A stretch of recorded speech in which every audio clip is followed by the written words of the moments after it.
Break के बाद आपका खैर मकदम है। गुज़श्ता 3 दिनों से हो रही लगातार बारिश की वजह से जम्मू श्रीनगर कौमी शाहराह पर ट्रैफिक की आमदोरफ्त मुतासर है।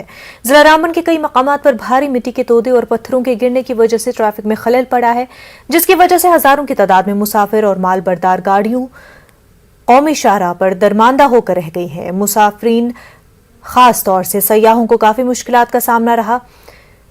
पंठियाल के मकाम पर पत्थर गिरने से रामसू के दोनों अतराफ की बड़ी तादाद में गाड़ियां दरमांदा हुई। मकामी इंतजामिया, पुलिस और हिमालयन QRT ने मुसाफिरों के रहने और खाने पीने के लिए इंतजाम किए।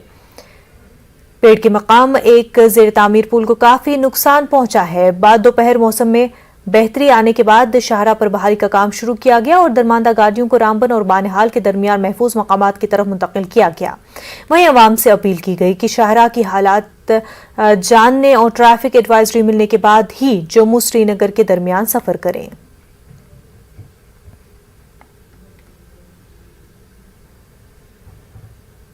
आए हुए हैं, 8 बजे के निकले हुए हैं, यहाँ पे फंसे हुए हैं। कोई सुविधा नहीं, कोई कुछ नहीं, किसी प्रकार का कोई मतलब वो नहीं हो पा रहा। मिलिट्री है, थोड़ा सा सपोर्ट बना हुआ है, मगर कब तक ऐसे रुक पाएंगे? भैया लैंडस्लाइड रास्ता क्लियर करने के बजाय हम कम से कम यहाँ पे कम से कम मेरे नज़र में कम से कम 4-5 हज़ार गाड़ी कल से फंसी होंगी।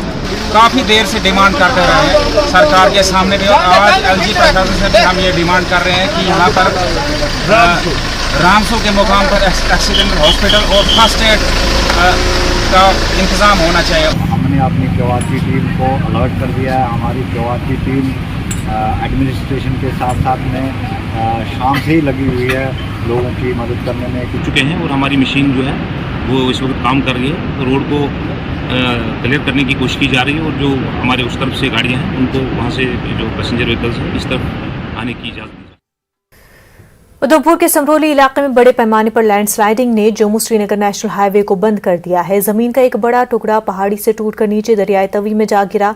देवलपुर समरोली के करीब सड़क का एक हिस्सा भी लैंडस्लाइडिंग में बह गया। Deputy SP traffic Udhampur Reasi हिम्मत सिंह ने बताया कि जम्मू श्रीनगर हाईवे पर बारिश की वजह से बड़े पैमाने पर लैंडस्लाइडिंग हुई है। उन्होंने कहा कि अगर मौसम बेहतर हुआ तो लैंडस्लाइडिंग को साफ करने में 2 दिन लगेंगे। उन्होंने मुसाफिरों और सयाहों को कौमी शाहराह पर सफर से गुरेज करने का मशवरा दिया। देखिए जी, इस जगह को दीवाल ब्रिज कहते हैं। ये किलोमीटर 78.100 है। तकरीबन 80 से 100 मीटर के आसपास का लैंडस्लाइड आया है और जिसका विड्थ और भी कोई तकरीबन 80 से 100 और हाइट जो इसका कोई 100 मीटर के आसपास है। जो कंपनी से हमने बात की है तो उन्होंने कहा ये कल शाम तक ही क्लियर हो पाएगा और अगर वो ज़्यादा कोई बारिश नहीं हुई तो आप देख रहे होंगे कि नीचे का एक रोड टोटली बह गया है। उनके कंपनी वालों की मशीनरी भी दरिया में उतर गई है पानी की वजह से। तो मेरा आपके माध्यम से जो भी रोड यूज़र हैं, जो उधमपुर से चाहे चनैनी जाना चाहता हो या आगे का कोई और पत्नीटॉप जाना चाहे कोई भी टूरिस्ट है, वो आज और कल इस रास्ते को अवॉइड करें, ना आए, क्योंकि इसमें खतरा है और रोड भी क्लियर नहीं है। पुंछ में भी बारिश से मामलात जिंदगी मुतासर हो गई है। जिले के कई इलाकों के साथ पुंछ शहर में बिजली सप्लाई पर शदीद असर पड़ा है। मुख्तलिफ मकामात पर बिजली के खंभे और तारें गिर गई हैं। इसी दौरान महकमे बिजली के AEE ने बताया कि जिले में 80% जगहों पर बिजली सप्लाई बहाल कर दी गई है। लगातार 3 दिन से बारिश है, बेमौसमी बारिश है यहाँ पे। वो तो बिजली बंद है 2 दिन से। ये पोल टूटा हुआ है, पोल है नहीं इनके पास, तो अभी ठीक आ रही है तारें लगा के, तो पोल है नहीं इनके पास। किस तरह परेशानी? लाइट नहीं है 2 दिन की। देखो आइसक्रीम रखी हुई है, सामान के अंदर रखा खराब हो रहा है, तो 2 दिन से लाइट है नहीं है। हमारी प्रायोरिटी है कि साथ साथ में हम पावर जो है रेस्टोर करते जाएं ताकि पब्लिक को इस किस्म की जो बारिश में है परेशानी ना हो। हमारी प्रायोरिटी रहेगी और जो ट्रांसफार्मर डैमेज हो रहे हैं उनको भी इंस्ट्रक्शन दी है, इमीडिएटली आप उनको रिप्लेस करें। हमने टीमें लगाई हुई हैं और उसको चेक करें, जो साइड पे ठीक हो जाएंगे ट्रांसफार्मर वो ठीक है, जो नहीं होंगे इमीडिएटली हम उसको रिप्लेस करेंगे। पुंछ में पीर पंजाल के पहाड़ियों पर तकरीबन 1 फुट बर्फबारी हुई है। इस बर्फबारी की वजह से बालाई इलाकों में रहने वाले गुजर बकरवाल को मुश्किलात पेश आई है। कई भेड़ बकरियां बर्फ में फंस गए। कहा जा रहा है कि 42 बरसों बाद जिले में जून के महीने में बर्फ गिरी है। मुसलसल बारिश की वजह से पुलसड़ दरिया समेत दीगर आबी जखायर की सतह बढ़ गई है।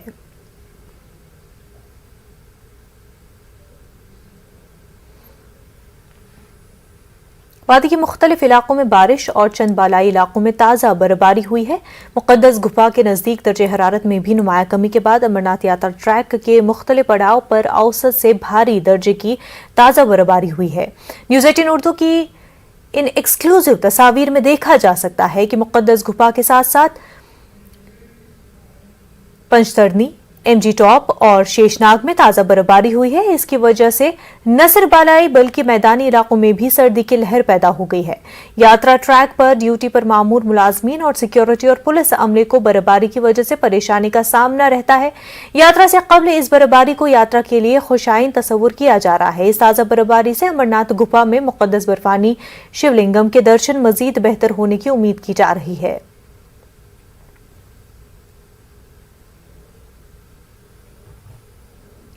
साथ ही मकाम गुलमर्ग के अफरवट में आज ताज़ा बर्फबारी हुई है। बताया जाता है कि अफरवट में 1 फुट के करीब ताज़ा बर्फबारी जमा हुई है। खराब मौसम की वजह से गंडोला सर्विस भी मुअत्तल रही।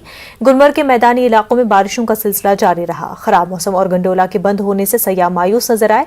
ताहम अफरवट में ताज़ा बर्फबारी देखकर उन्होंने खुशी का इजहार किया। सयाहों का कहना है कि जून के महीने में बर्फबारी होना उनकी जिंदगी का एक यादगार तजुर्बा है। वहीं बांडीपुरा में कई रोज से लगातार बारिश का सिलसिला जारी रहा। इस बीच सरहदी खित्ते गुरेज में ताजा बर्फबारी हुई। इतलात के मुताबिक गुरेज के पहाड़ों पर ताजा बर्फबारी के अलावा राजान टॉप पर भी ताजा बर्फबारी हुई है। सरहदी तहसील तुलेल के बड़ुगाम, बड़ुआब और चकावली समेत दीगर इलाकों से भी ताजा बर्फबारी की इतला है। उधर खराब मौसम के चलते आज जिले में मिडिल सतह तक तमाम तालीमी इदारे बंद रहे। और जिला राजौरी में 3 रोज से जारी बारिश से मामलात जिंदगी काफी मुतासर हो गई है। कोतरनंका तहसील में कई खानाबदोश खानदान रियासी के ऊपरी इलाकों में मौजूद हैं, जहां बर्फबारी हुई है। ऐसे खानदानों से राब्ता कायम करने के लिए जिला इंतजामिया ने ऑपरेशन शुरू किया है। मुसलसल खराब मौसम की वजह से जानो माल के नुकसान का खतरा लाहक हो गया है। डीसी का कहना है कि रेस्क्यू टीमों को रवाना किया गया है और फिलहाल सब लोग महफूज हैं। आपको राजौरी डिस्ट्रिक्ट में जो बारिश हो रही है, पूरे J&K में बारिश हो रही है। इनफैक्ट नॉर्दर्न इंडिया में इतनी ज़्यादा बारिश हो रही है। राजौरी एरिया में कुछ लोग जो हैं, एरिया के कुछ लोग जो डोको में कुछ हैं, उनके साथ कल 2 बजे तक कांटेक्ट हुआ था। हम उनके साथ कांस्टेंट वहाँ के SDM जो चौसाना के हैं उनके साथ हम टच में हैं। हमारे जो एरिया के लोग हैं, जो बुदल एरिया के लोग, कुछ वहाँ पे रिपोर्ट्स हैं कि वहाँ पे वो हायर रीचेज़ में अभी हैं। तो हमारी सुबह कुछ टीम्स निकली हैं। सिंधन टॉप में ताजा बर्फबारी हुई है। बर्फबारी और शदीद बारिश की वजह से 10 गाड़ियां और 50 मुसाफिर फंस गए थे। किश्तवाड़ पुलिस ने तमाम अफराद को बहिफाजत मुंतकिल किया है। इन लोगों के फंसे होने की खबर मिलते ही पुलिस हरकत में आ गई थी। बच्चों और खवातीन समेत तमाम अफराद और गाड़ियों को रेस्क्यू किया गया। SSP किश्तवाड़ शफकत हुसैन भट्ट ने कहा कि SHO छात्रों की क़यादत में एक टीम ने रेस्क्यू ऑपरेशन अंजाम दिया। पुलिस ने ट्रैफिक को साफ कराया और काफी मशक्कत के बाद तमाम अफराद को बचाया गया। वहीं जिला कठुआ की पहाड़ी तहसील बनी में तेज बारिश से नदी नालों में पानी की सतह बढ़ गई है। आसमानी बिजली से यहां 45 भेड़ बकरियां और दीगर मवेशी हलाक हो गए हैं। इस दौरान 2 लोग जख्मी हो गए हैं। ये वाकया दगन और सुंदरन पंचायत में पेश आया है। SDM बनी ने कहा कि ये एक दूर दराज इलाका है और रेस्क्यू टीमों को इलाके की जानिब रवाना किया गया है। दोनों जगह पे मिला के कोई 45 शीप्स और गोट और ऑक्सेस वगैरह ये सारे इंक्लूड करके इतना नुकसान अभी तक रिपोर्टेड है। इसके साथ साथ ये जो गैंग के लोग जो माइग्रेट करके श्रीगढ़ में गए थे, उनके लिए एक police team, revenue officials, sheep development officer की टीम और एनिमल हस्बेंड्री की टीम और एक हमारे BMO साहब के रिप्रेजेंटेटिव, जिनको हमने वहाँ पे रवाना किया है। आपकी जानकारी के लिए मैं बता दूं कि ये जो श्रीगढ़ का एरिया है, ये ऑन फुट 5 घंटे लगते हैं। तो अभी हमारी टीम गई है, जब वहाँ पे पहुँचती हैं तो एग्जैक्ट लास्ट जो है वो हम will be able to comment upon that. Divisional commissioner Kashmir PK Pole ने सैलाबी सूरत हाल के हवाले से हमारे नुमाइंदे को जानकारी देते हुए कहा कि लगातार बारिश की वजह से पानी का बहाव बढ़ गया था, लेकिन मौसम के बेहतरी के साथ पानी की सतह कम हो रही है। अभी जो सिचुएशन ये है कि पिछले 5 दिनों में तकरीबन 70 से 90 मिलीमीटर रेनफॉल आया है। अगर एग्जैक्ट बात करूं तो अभी भी डेफिसिट जो है 10-15% अभी भी डेफिसिट बरकरार है। जब ये रेन कल मॉर्निंग से ही चल रही थी, आज रात में जो है काफी रेनफॉल हुआ। हमें अंदेशा था कि फ्लड के अलर्ट के लेवल तक ये जाएगा। ये इसलिए नहीं मैं कह रहा हूँ कि उतने लेवल तक गया और उससे चलते मैं कह रहा हूँ। मैं जो है टिप्स रखता हूँ। हमारे यहाँ तकरीबन 40 के करीब जो है रेनफॉल गेजेस है।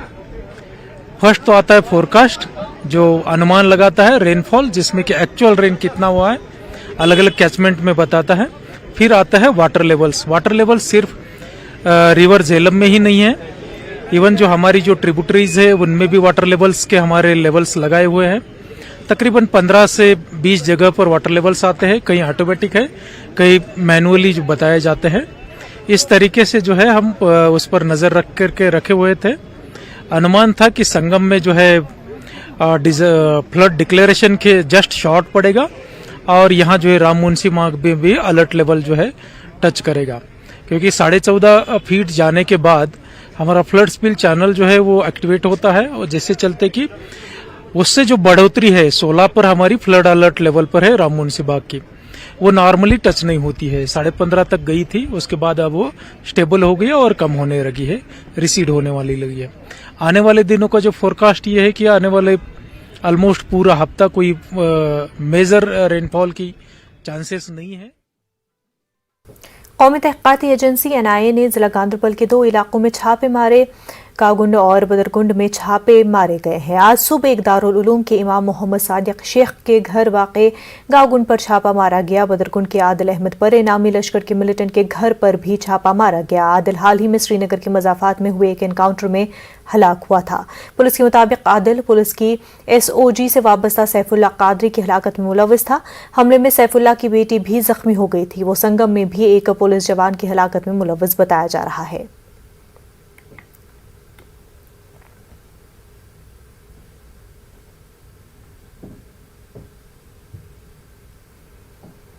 DGP दिलबाग सिंह ने आज शहीद सब इंस्पेक्टर फारूक अहमद के घर सानबूरा पामपुर जाकर अहले खाना के साथ ताज़ियत का इजहार किया। उन्होंने बताया कि फारूक अहमद के कातिल को एक एनकाउंटर में हलाक किया गया है। कत्ल में मुलव्वस कुछ अफराद पुलिस की गिरफ्त में हैं। उन्होंने बताया कि फारूक एक शरीफ नफ्स इंसान था और ऐसे लोगों को कत्ल करने से कातिलों को कोई फायदा नहीं पहुंच रहा है। उन्होंने कहा कि वादी में मिलिटेंसी आखिरी सांस ले रही है। बहुत अच्छा उनका रेपुटेशन था, लोग उनकी तारीफ़ करते हैं, उसके ऑफिसर उसकी तारीफ़ करते हैं। वो बहुत मेहनती और ईमानदार आदमी था। इसका कत्ल बिना किसी वजह से एक बेगुनाह के कत्ल के माफक इसको मारा गया और कुछ ही दिन के अंदर जो इसके कातिल हैं वो भी खुद साथ पे चले गए, उनका भी खात्मा हो गया है। ये केस पूरी तरह से वर्कआउट हो गया है। इसमें जो लोग पूरी कॉन्स्पिरेसी में शामिल थे वो पकड़े गए हैं, उनकी पूछताछ जारी है, पुलिस अपनी कार्रवाई उसमें कर रही है। दहशतगर्दी का कोई मजहब नहीं है, दहशतगर्दी का कोई ईमान नहीं है। ये सिर्फ़ और सिर्फ अपनी पब्लिसिटी, मशहूरी और अपने कारनामे जो इनके नापाक इरादे हैं उनके मुताबिक अंजाम देते हैं, ताकि इनकी ऊपर हाजिरी लगे, लोग जाने कि ये अच्छा काम कर रहे हैं। मगर लोग इनकी हकीकत को समझते हैं कि ये बिल्कुल घटिया इनकी कार्रवाइयाँ हैं। बेगुनाह का कत्ल करके ये खुद भी बच नहीं सकते हैं, इनके खिलाफ कार्रवाई हो रही है। आइंदा भी इस तरह की कार्रवाई जो सख्ती से हम लोग पुलिस और सिक्योरिटी फोर्सेस कर रही है वो जारी रहेगी। 23वें सब जूनियर नेशनल रोविंग चैंपियनशिप का श्रीनगर में आगाज हुआ। LG Manoj Sinha JK sports council के दीगर ओहदेदारों के साथ SKICC श्रीनगर में चैंपियनशिप की इफ्तिताही तकरीब में शिरकत की। इवेंट का इनेकाद Jammu Kashmir association for rowing and sculling और JK स्पोर्ट्स काउंसिल ने मुश्तरका तौर पर किया है। इस चैंपियनशिप में JK टीम समेत मुल्क भर से 30 से ज्यादा टीमें हिस्सा ले रही हैं। मैच 22 से 26 जून तक डल झील में खेले जाएंगे। सिन्हा ने कहा कि कश्मीर में वाटर स्पोर्ट्स की एक तारीख है। उन्होंने कहा कि वज़ीर आज़म की क़यादत में खेलों में एक बड़ी मुस्बत तब्दीली देखने में आई है।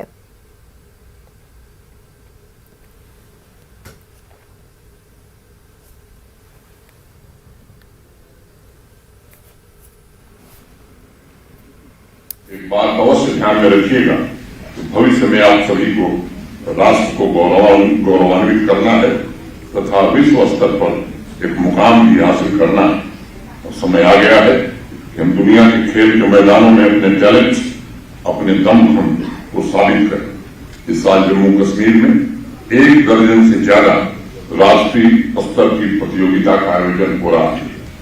ये जो सरतीर है पलकों पे उठा लो यारो, ये जो सरतीर है पलकों पे उठा लो यारो, अब कोई ऐसा तरीका भी निकालो यारो। कौन कहता है कि आसमान में सुराग हो नहीं सकता, एक पत्थर तो तबीयत से उछालो यारो। मेरा नाम हेनू चावला, मैं हरियाणा से आई हूँ। मैं यहाँ पे चैलेंजर खेलने के लिए आई हूँ। हमें ये उम्मीद है कि हम यहाँ से जीत के ही जाएंगे। कैसा लगा यहाँ पे? यहाँ पे आके बहुत अच्छा लग रहा है। अच्छा है, थोड़ा टफ है बट कोशिश कर रहे हैं गोल्ड मेडल के लिए। उम्मीद है कि गोल्ड मेडल आएगा। हमारे कोचेस को भी बहुत उम्मीद है हमसे, हमारे स्टेट को भी, हमारे नेशन को भी। बहुत ही रेड लेटर डे है हमारा फेडरेशन के लिए। आगे चल के हम सोच रहे हैं कि यहाँ इंटरनेशनल भी कराएंगे और मैं आशा करती हूँ कि गवर्नमेंट भी आएगी और इक्विपमेंट दिलाएगी ताकि हम यहाँ कोचिंग कैंप्स भी कर सकते हैं, इंटरनेशनल भी कर सकते हैं। We are proud to be in Srinagar today. जिन्होंने ये पौधा लगाया यहाँ पर, जिन्होंने एक होल हार्टेड सपोर्ट हमें किया, रोइंग फेडरेशन ऑफ इंडिया के बगैर ये ख्वाब मेरा नामुमकिन था। उन्होंने हमेशा मुझे सपोर्ट किया और आज आप देख रहे हो कि पूरा भारत जम्मू कश्मीर में आया है रोइंग में एंड बहुत बड़ा नंबर है, 600 पार्टिसिपेंट्स। तो मुझे लगता है कि प्रेस्टीजियस इवेंट है और प्राइड मूवमेंट है हम जम्मू कश्मीर के लिए। और मुझे उम्मीद है, मेरा ख्वाब है कि मैं जम्मू कश्मीर को वर्ल्ड मैप में देखना चाहती हूँ water sports. Srinagar municipal corporation की मीटिंग के दौरान श्रीनगर में प्रॉपर्टी टैक्स नाफिज करने के मामले पर तबादला ख्याल किया गया। एसएमसी और प्रजा फाउंडेशन की एक मीटिंग हुई जिसमें एसएमसी की मजमूई कारकर्दगी को बेहतर बनाने पर तबादला ख्याल किया गया। मेयर जुनैद अज़ीमुद्दीन के अलावा एसएमसी कमिश्नर अतहर अमीर खान ने शिरकत की। मतों ने कहा कि प्रॉपर्टी टैक्स के हवाले से कोई भी फैसला जमहूरी तरीके से और ताजिर बरादरी की मशावरत से किया जाएगा। उन्होंने कहा कि ताजिर बरादरी की मौजूदा माशी हालत को मद्देनजर रखा जाएगा। मैंने बार बार ये कहा है कि इस पे बात करना ज़रूरी है। एक जो भी डिसीजन लिया जाए democratically, we have to discuss it. ये सोचना है कि how do we deal with this question. It has to be answered. एक डेमोक्रेटिकली आंसर होगा।